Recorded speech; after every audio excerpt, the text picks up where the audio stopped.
Zedekiah was 21 years old when he became king, and he reigned in Jerusalem 11 years.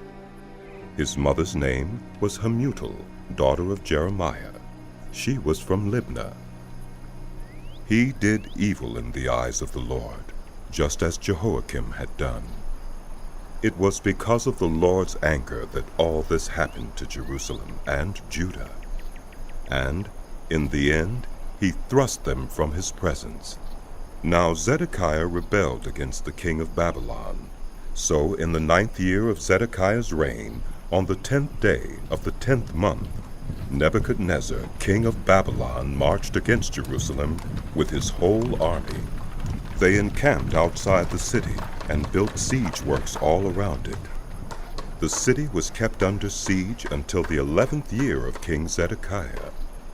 By the 9th day of the 4th month, the famine in the city had become so severe that there was no food for the people to eat. Then the city wall was broken through, and the whole army fled.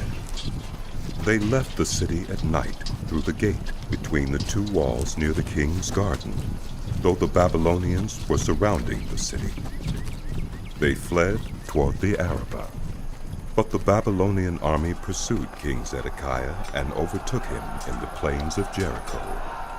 All his soldiers were separated from him and scattered, and he was captured.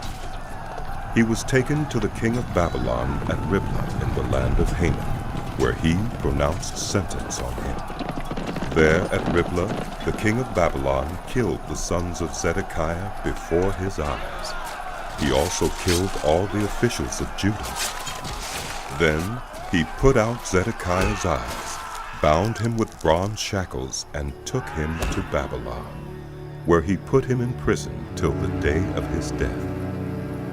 On the 10th day of the 5th month, in the 19th year of Nebuchadnezzar, king of Babylon, Nebuzaradan, commander of the imperial guard who served the king of Babylon, came to Jerusalem. He set fire to the temple of the Lord, the royal palace, and all the houses of Jerusalem. Every important building he burned down. The whole Babylonian army, under the commander of the imperial guard, broke down all the walls around Jerusalem. Nebuzaradan, the commander of the guard, carried into exile some of the poorest people and those who remained in the city, along with the rest of the skilled workers and those who had deserted to the king of Babylon.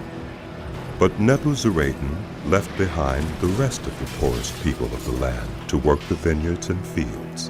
The Babylonians broke up the bronze pillars, the movable stands, and the bronze sea that were at the temple of the Lord, and they carried all the bronze to Babylon.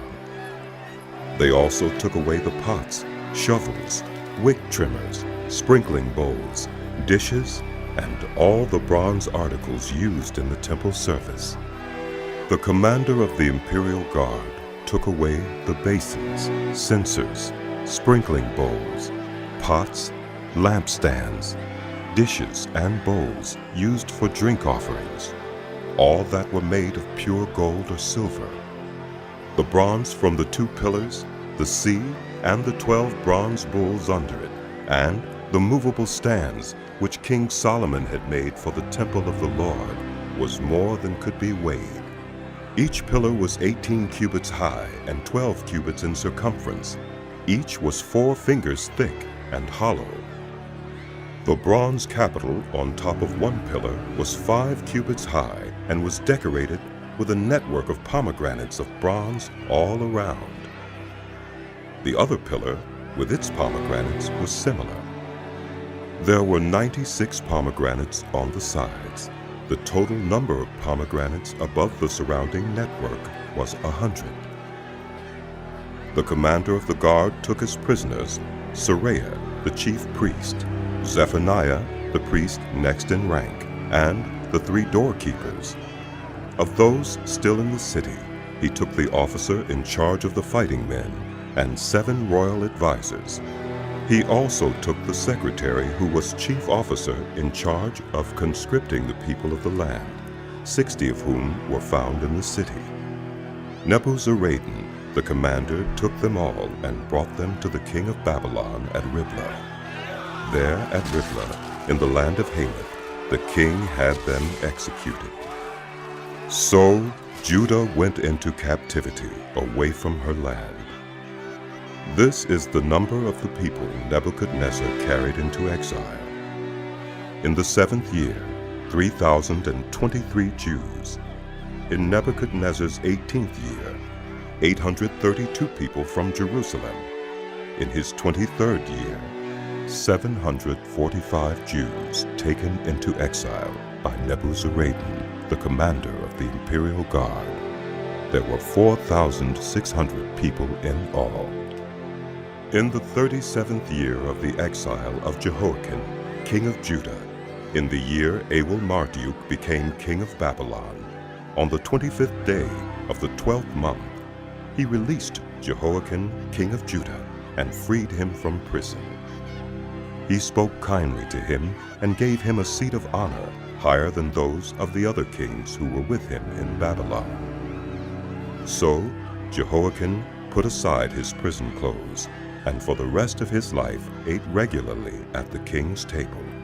Day by day, the king of Babylon gave Jehoiakim a regular allowance as long as he lived, till the day of his death.